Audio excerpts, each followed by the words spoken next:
Hey y'all, what's going on? Coach Courey here. I'm going to talk a little bit about whether or not you need carbohydrates in your diet. So to set the stage here, this is a question that my fiance and I receive a lot as we are carnivore. We are fully animal-based, all animal products, literally nothing else. Small exceptions. There's exceptions to every rule. I eat fermented vegetables every now and then, but not enough to elicit a really strong insulin response. So I'm absolutely still intentionally controlling my insulin levels and kind of manipulating my hormones in that way, which is totally healthy in this case. So coming back to our question, do you need carbohydrates? The straight up answer is no. There is absolutely no such thing as an essential carbohydrate. Now let's talk about essential nutrients. Now what an actual essential nutrient is something that you need to get from your diet because your body can't produce it from the other things that you may have either in your diet or just off your body. In an unhealthy way, the body can tap into bones, muscle, and even organs if it's not getting the nutrients that it needs. And we see that with metabolic syndrome all the time. And that's another conversation, and we'll keep this one focused. So what I wanted to talk about are the two essential nutrients here, and where we'll rather the two essential macronutrients and the way that they deliver the micronutrients, the vitamins and minerals that we do need in our body. And so I've chosen 3 of those foods to talk about. Now, if we don't need carbohydrates, then the 2 macronutrients that are essential are protein and fat. So we need protein and fat because of the other things that are coming along with that, the vitamins and minerals, as I said, that are coming along with that. We need to get them from our diet again because our body won't produce it or produce those vitamins and minerals on its own. So again, they're essential.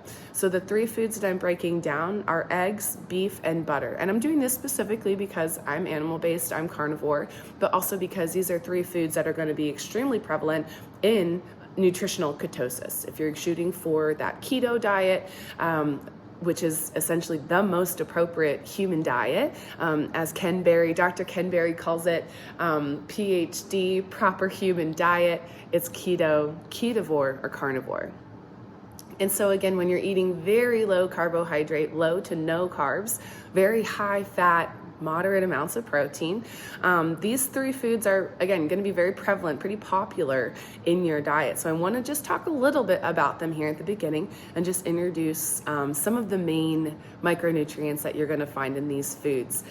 Not only do you find these nutrients in these foods, they're very bioavailable. Your body can absorb them right up. Your body is made to absorb the nutrients that you get from animal products, more so than plant-based products. That's not to say that you can't get some good vitamins or minerals from your plant-based options or from that salad, from your veggies.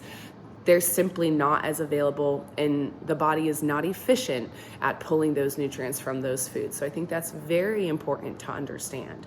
Now, if you're eating plant-based, if you're vegetarian or vegan, you're on a really great track. Diets exist on a continuum.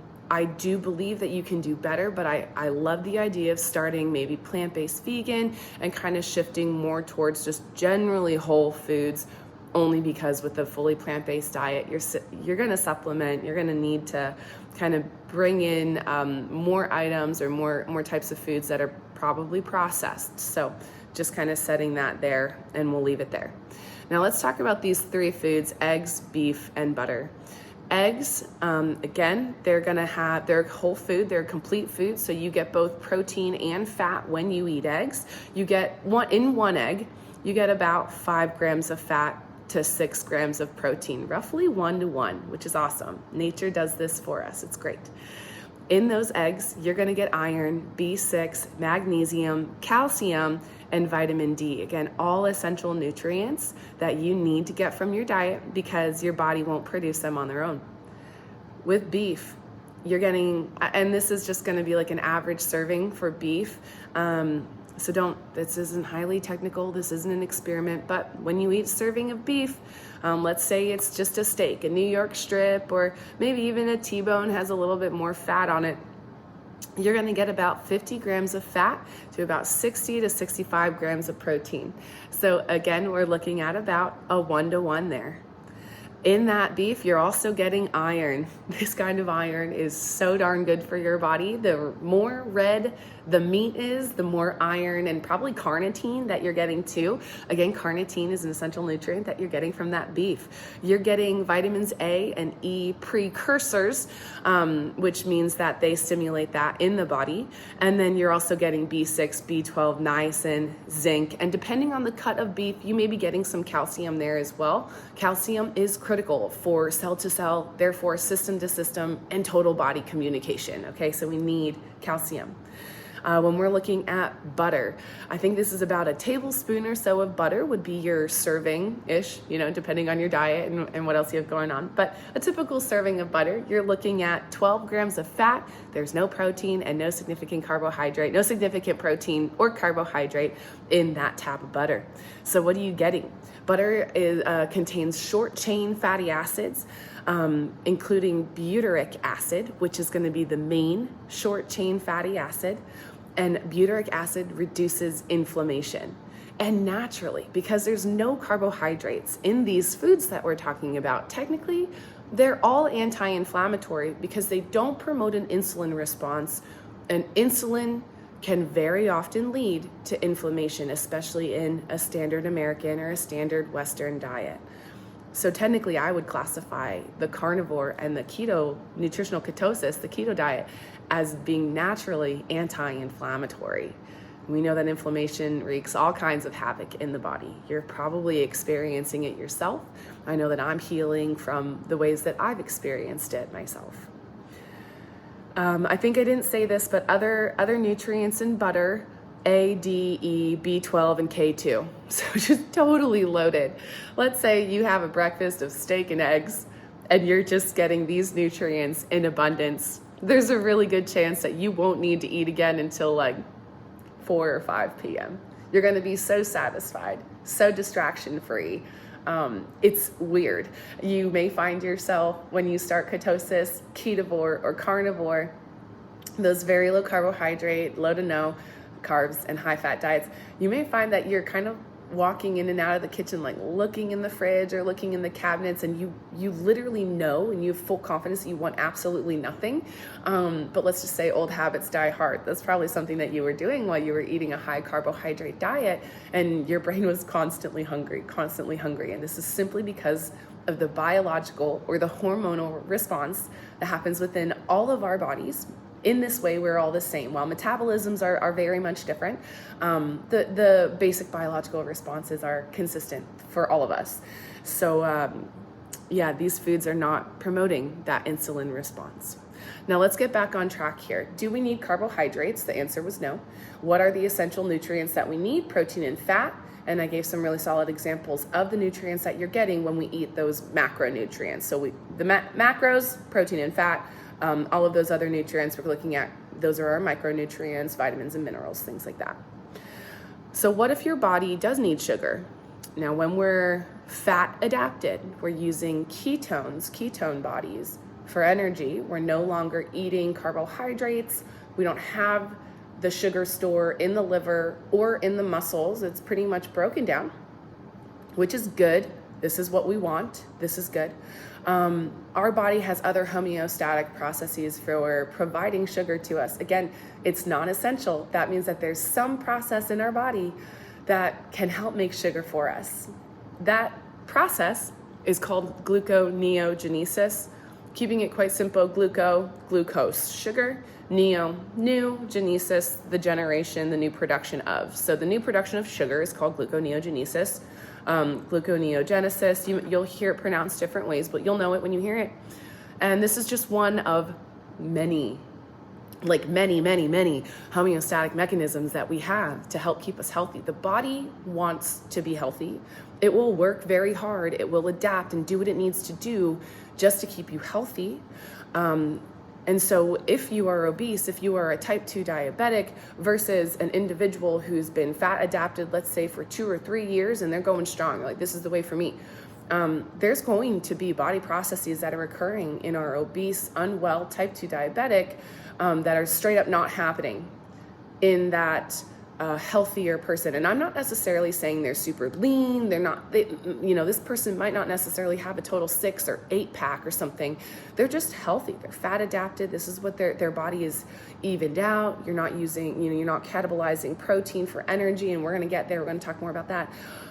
But essentially what I'm saying is that in these two individuals, in an unwell, metabolically sick individual versus someone who's fat adapted on a nutritional ketonic diet, there's a lot of things different that's going on in their bodies, including inflammation, hormonal levels, and just these body processes. So gluconeogenesis is how your body stays balanced in your blood sugar. It maintains a balance of blood sugar, right? We don't want no blood sugar. That's not what we're going for either. We're not looking for these huge extremes. We're not looking for insanely low blood sugar, but rather we need a balance, right? When we experience insulin resistance, there's something going on with the balance. There's far too much insulin, not able to do the job of pulling that glucose or pushing it, right? There's a transfer over a cell wall where insulin is pulling that glucose into the cell, and insulin resistance essentially means that the cells are not receptive to that insulin. They're not getting the glucose that it needs.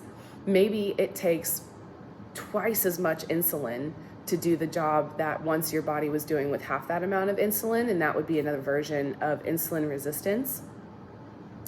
So anyway, we're maintaining our blood glucose levels as a fat adapted individual with this process, gluconeogenesis. We use components from fat and protein to make that new sugar, for that new production of sugar. We use things like glycerol and acetone. Acetone is actually a byproduct of being in ketosis. So the two go hand in hand, they're happening together. That would be another example of a process that's happening in our fat adapted individual versus a standard American metabolically unwell individual who probably has type 2 diabetes. Lactate can also be used as the basis for that new glucose via the Courey cycle, Courey cycle. And I'm not going to get into that. That's a whole other thing, but just know that that's out there. Write it down, Google it later, look it up. Now let's talk about ketones themselves. Ketones are the fat molecules, and there's more going on than just fat, but ketones are these molecules that you're using as energy if you're fat adapted. We have ketone bodies, and it just so happens that your brain prefers them. If you have both ketones and glucose floating around in the system, the brain is going to go for those ketones first, and if it runs low, it'll go ahead and switch back to using glucose. There's some really good things going on there. Metabolic flexibility is the ability of your body to switch back and forth from using these different fuel types, fat adapted or sugar adaptations, right?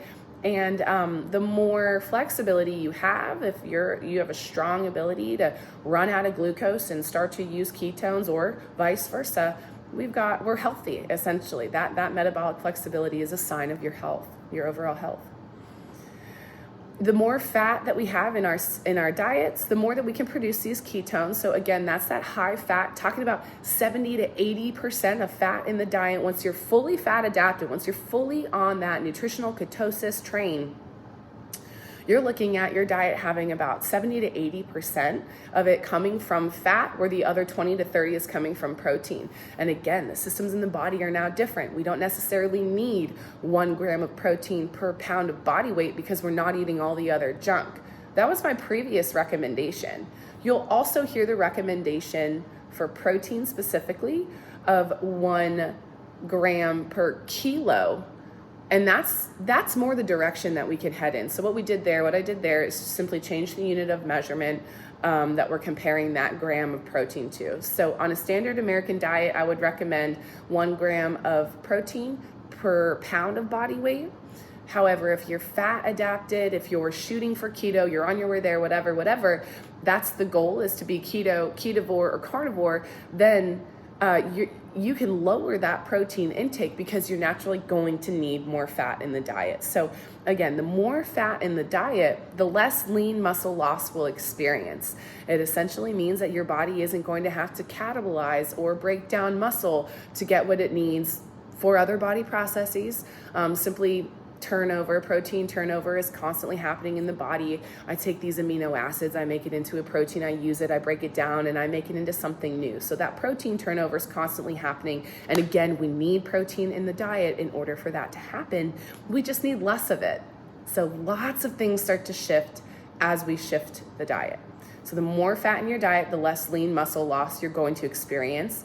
And that is simply because ketones are anti-catabolic. So ketones themselves prohibit the breakdown of your own muscle. So you got to get that fat. Ketones suppress insulin. When you're in this fat adapted state, your body is essentially, hormonally speaking, mimicking being in a fasted state. That means insulin levels stay low, glucagon levels stay high, and that means we're in a catabolic state, breakdown. Now, when fat is high enough, the catabolic state, the breakdown is of the fat. And again, if the fat starts to dwindle and we're just not getting enough, then we might start to tap into our own lean muscle sources, right? Our own muscle. And that's what we're avoiding here. And then lastly, this actually whole video came from the inspiration, and I'm going to put this link in the description, that when you're fat adapted, it's highly likely that you're getting some of the best sleep of your life. And what a bonus, right? So many of us have so many sleep issues, and then those sleep issues end up in a positive feedback loop, causing other issues that then cause you to sleep poorly, that cause other issues, right? Excuse me. So yeah, we've got, these positive feedback loops happening. When we have an increase of ketone bodies in our own body, in our system, we end up getting better slow wave sleep, deep sleep.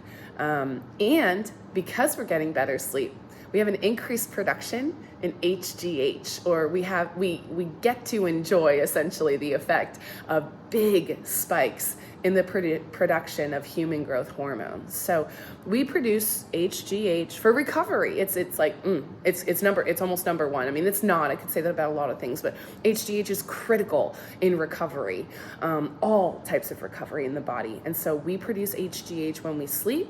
And I believe that there is evidence to support that we also can produce HGH in significant quantities when we're fasted.